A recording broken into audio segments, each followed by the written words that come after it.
Laugh or Go Crazy's first book talk. Welcome to actually the laughorgocrazyshow.com's website, which is brand new. And our book talk today is The Shack by William Paul Young. Michelle, are you there? I am here. Okay, it's a snow day in New York, and we're all cozy, and we're ready to talk. Now, we're not going to be the traditional book talk, okay, because that's not our style. But we're just going to do a little banter, a little back and forth, and we're going to pose some questions to people who are joining us, and perhaps they can respond in the chat section below on this page. And so that we can maybe pick up on some key discussion questions for our next show. And it's just sort of a nice way to read a book. So, Michelle, what did you think of the reread? I know that you've mentioned how you felt off the air, but tell everyone what you thought of the reread. The reread is awesome because I am focusing on different things this time. When I read The Shack the first time, I was so curious. I was so anxious to keep reading to find out what happened. No, wait. Okay, but can we tell everyone how we stumbled upon The Shack in the first place? This was actually 3 or 4 years ago. The first read. Tell everyone that story quick. It would be really good if I remembered it. Oh, you don't even know? Oh, my goodness. I forgot. I'm sorry. Michelle, I mean, sometimes I think you don't even know my name anymore. No, I don't. I don't really remember. Okay. I forgot because I did think... I was thinking about that the other day, and I said, who recommended this book? Did I hear about it? Did Steve hear about it? No, actually, it was about 3 or 4 years ago. We had a phys ed teacher who worked in our building. Okay. Do you remember? It's coming back to me. Go ahead. This was a guy who was very quiet. Actually, very much like Mac in the book, of a younger version of Mac, who didn't really reveal a lot about himself. He was very secretive or very guarded, and he worked basically almost the whole year in our building, and it was just a hi, how are you, bye type relationship. And one day we had a holiday party halfway through the year. And we were all at the holiday party, and he went, and we got to talking, and he really started to reveal a lot about himself to me at the party. It was like the most out-of-character thing that I knew about him, because he was very very guarded. And he was saying how he is into spirituality and that he stumbled upon this book, The Shack. He says, you have to read The Shack. And this was it was like a mission of his to get me to buy the book. And really, I've only had just a few words with this guy, throughout the year. And so he's like, I'm like, oh, okay, The Shack, and I want to talk to the next person, And he's like, no, you don't understand. The Shack has changed my life. He said, you have to pick it up. By the way, it was like Borders, when Borders was in business. You got to go to Borders. So he's telling me about The Shack, and it's a book about this and that. We won't get into it. But so I it stayed with me, and he's like, promise me you'll get it. Promise me you'll get it. So then I text you, Michelle, and I says, we got to read The Shack. And I believe you said okay. And so I was in Borders for something else, and I had totally forgotten about The Shack. Like I didn't remember. It was not like I ran out the next day.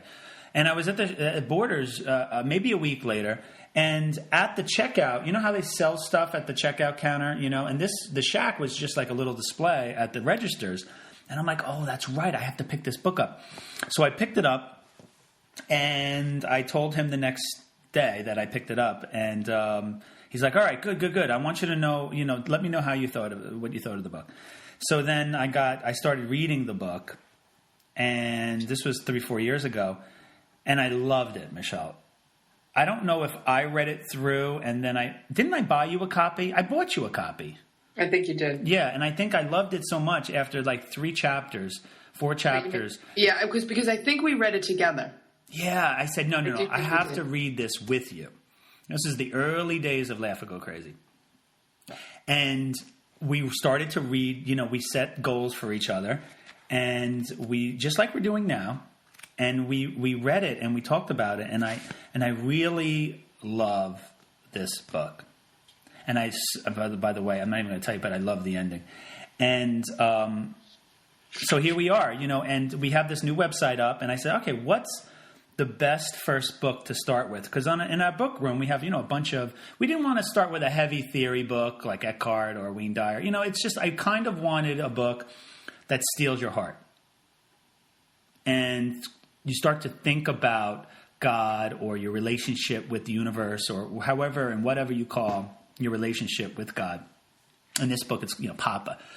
And, you're just not sure. You're just not sure about where this book is going to take you. And it's like a roller coaster ride of, sadness and hope, love and forgiveness. And there were some parts that were very, very frightening to me, actually, because I've had a very close situation similar to what happened in this book as a kid. If you've been listening, And so it really had it all in this book. So that's how we picked The Shack. And I thought that was important because we just didn't pick it out of thin air, So tell me about this. So the reread for you. You loved it. What do you think?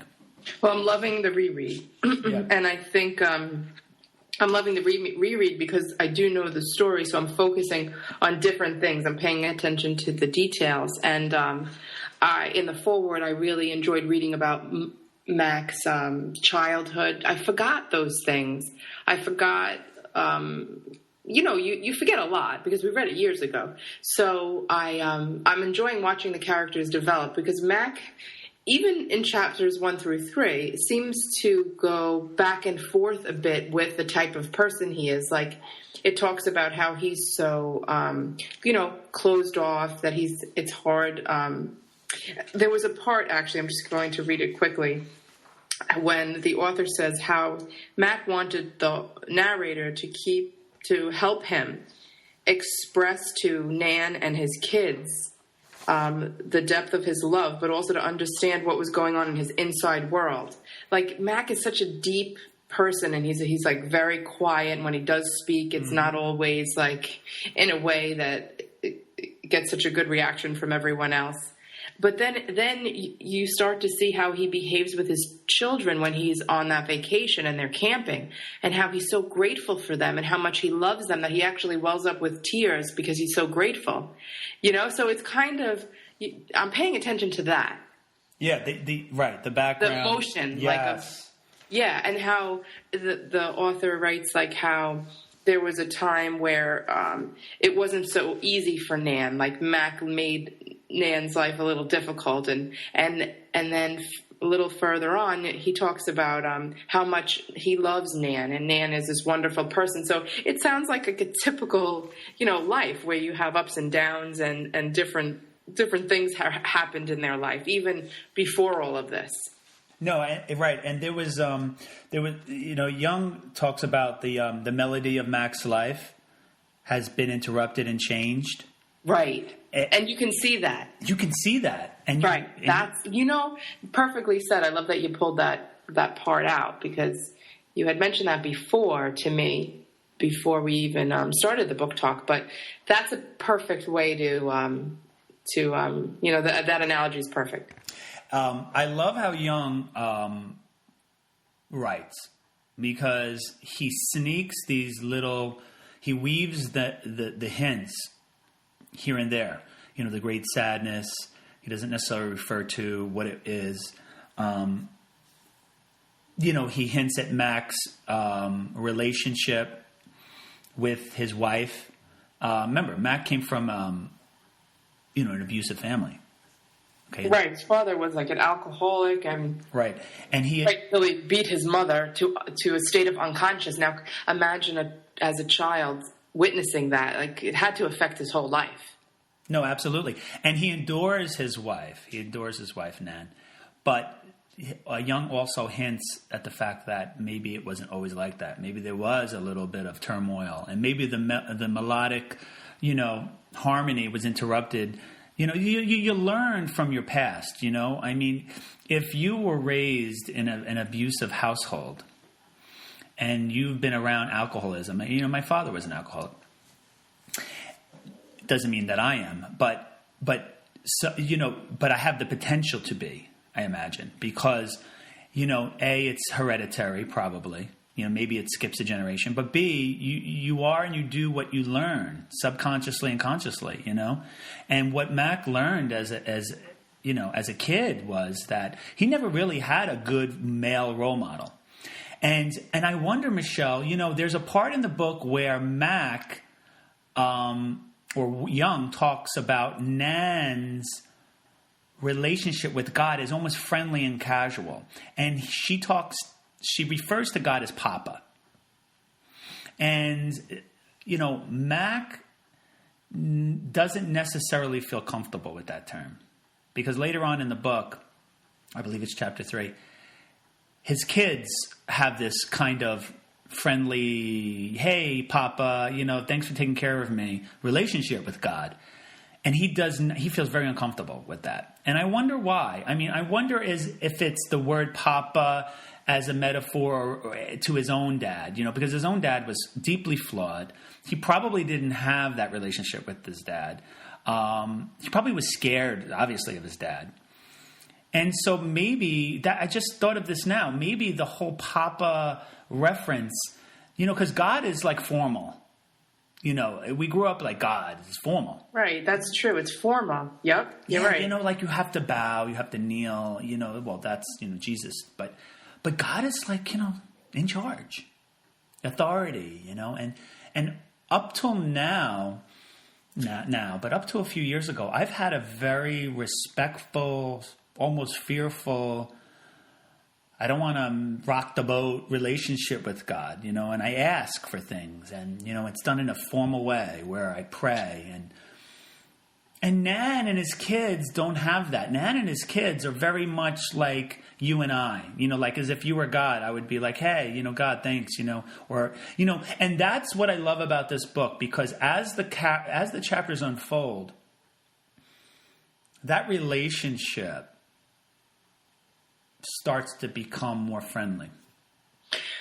Well, you know, it's funny, just listening to you now, I was thinking about my relationship with God and the way, you know, I am with the boys and what I say and do and how I like represent God in my house. Like, you know what I mean? Because of course I'm the adult, and I think I'm like right in the middle, 50-50. I think that I have this very traditional, formal, like you said, this like perception of God being the ultimate being and almost untouchable. But then I have another 50% that like I talk to him every day. The kids talk to him every day, like in their own, like my little guy will say, you know, so do you think I should ask God if he can help me out with this? So we're like right in the middle. I go both ways.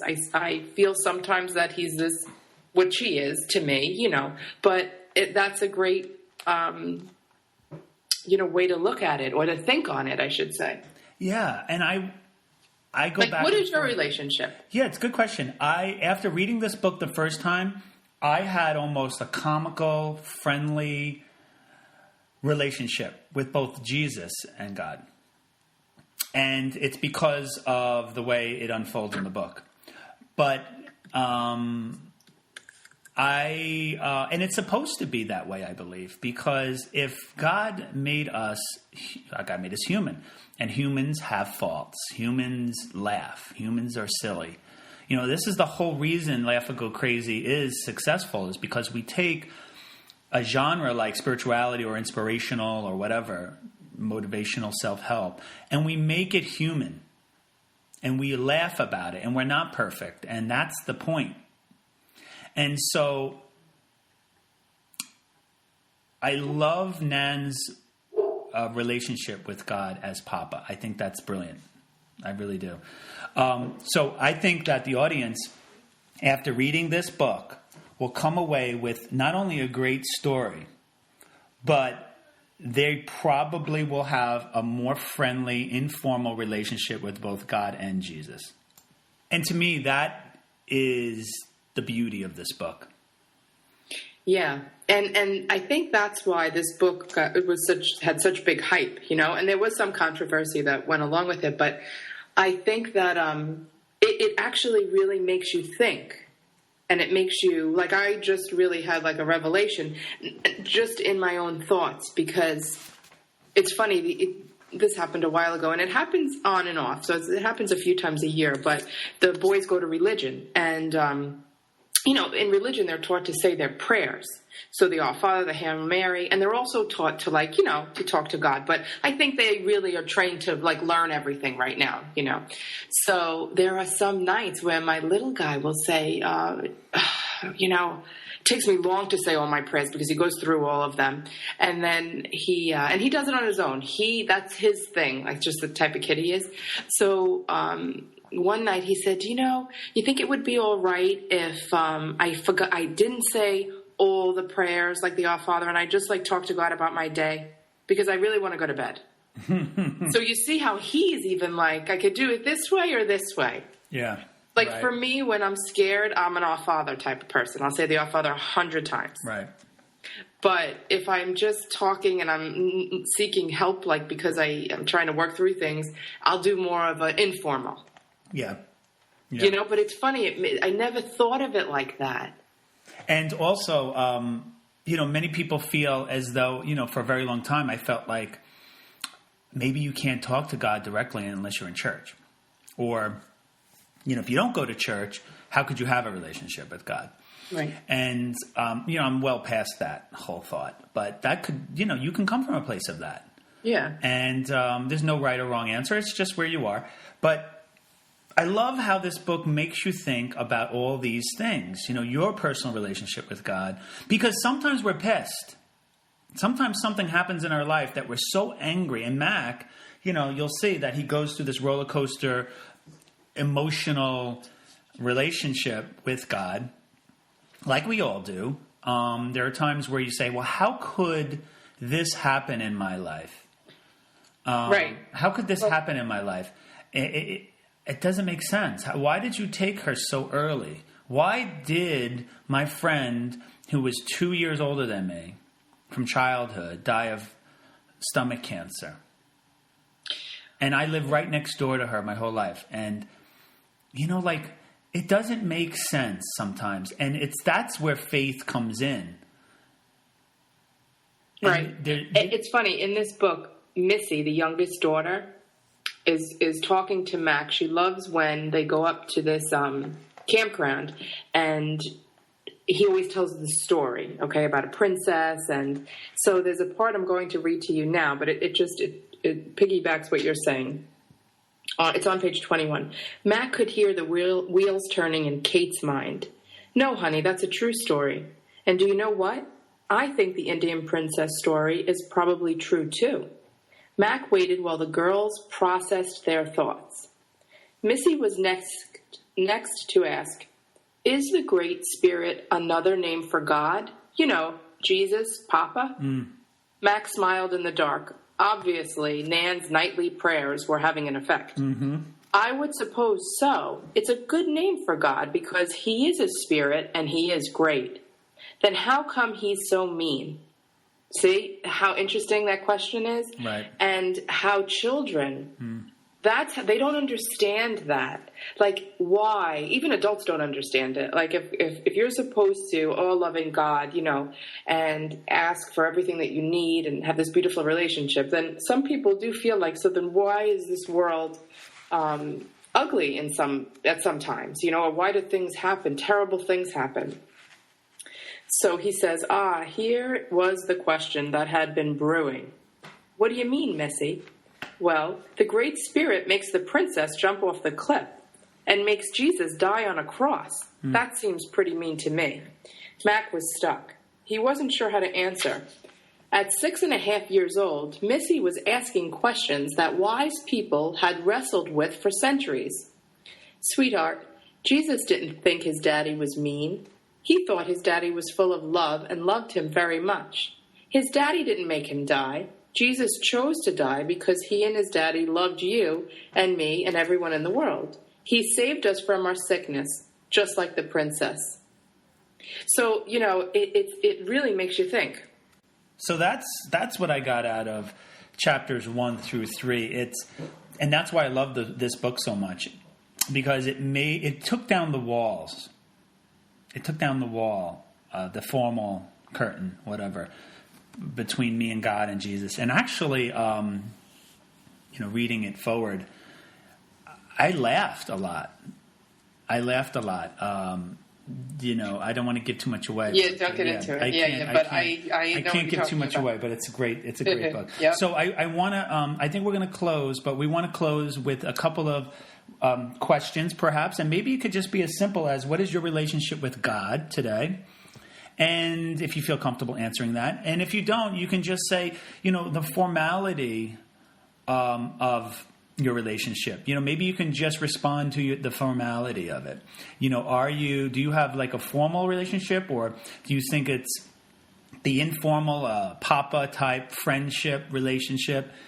You can go deeper with, because I could feel as though when you have a really good friend, you can tell him or her anything, and they probably won't judge you.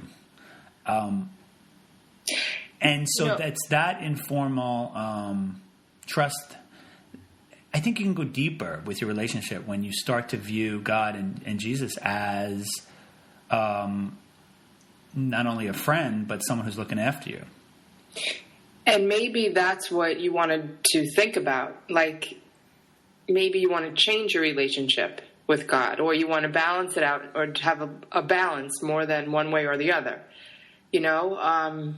Yeah, because people say, how are you so spiritual? How are you so inspirational? Like, you always see things on the positive, often. When something bad, we've been through a lot. I've had my share. And I always come out of it optimistic, and I put it in its place, and I learn from it. And where does that come from? It's just the knowing that I have. And is this knowing that I have that we're being taken care of? That's the relationship. But maybe I never defined it as, a friendship, or, and after reading this book, I did.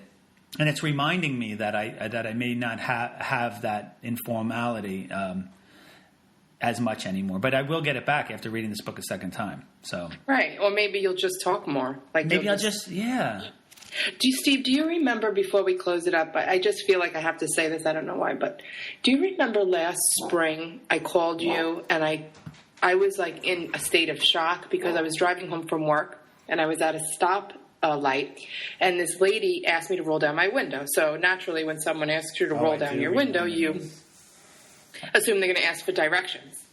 And she just looked at me. She had long blonde hair, and she looked at me and she said, "You are going to think I'm crazy, but I have something I have to tell you." And I was just like, okay. And I had no idea what she was going to say. And she said, "Jesus wants me to tell you that he hears all of your prayers." Right. I remember that, Michelle. And she waved and she drove off. I remember that. Oh, that gives me chills. And I almost lost my breath. Yeah. No. Like,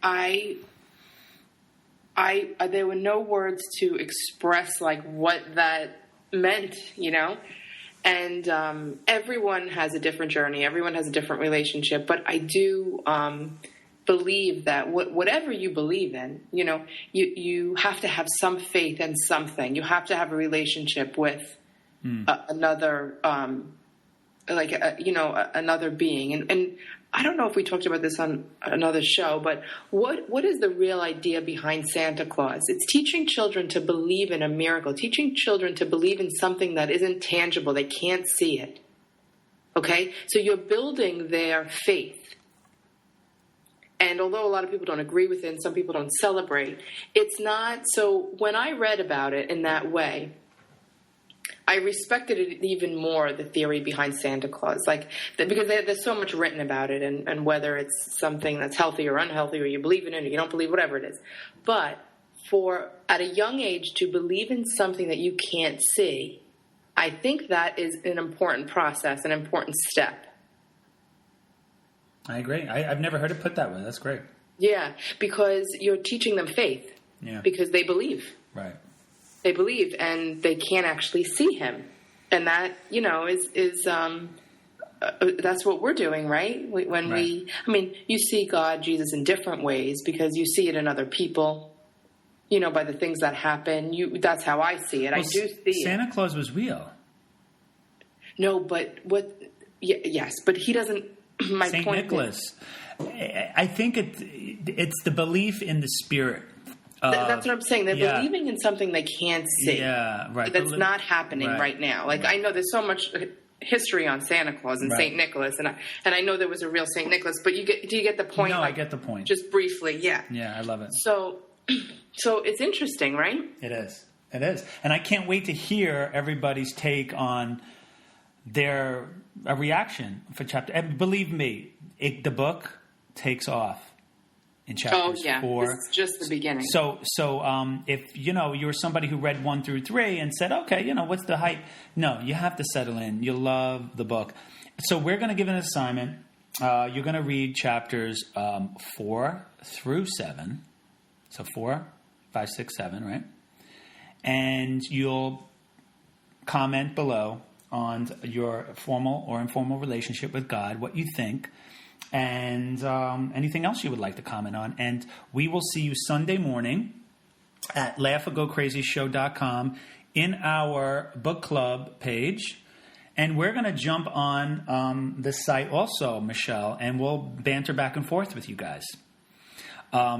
It's the Super Bowl, so, I'm sure we'll be doing it more on the early side, but we'll be checking all day and all night, and we'll comment. What do you think?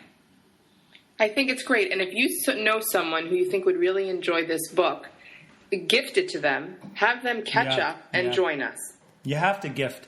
We went through a period, and we're going to end. Remember we used to buy each other stuff just because, and then I would write something in did I write something in the cover of your book? Well, you lost I don't think it was this book. I think there was another book that you wrote in. It probably was more than one, but not the Shack. Yeah.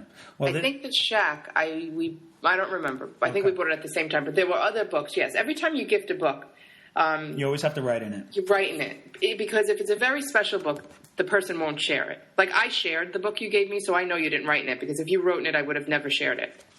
Okay. That's good to know. Yeah, because I think I passed it along to my mother. And that's fine. Yeah. All right, guys, we are glad you're with us. We hope you're living your best life. Thanks for supporting the show. We are just getting started, baby. And we will see everybody next Sunday. I'm really looking forward to it. Okay. And we'll see you then.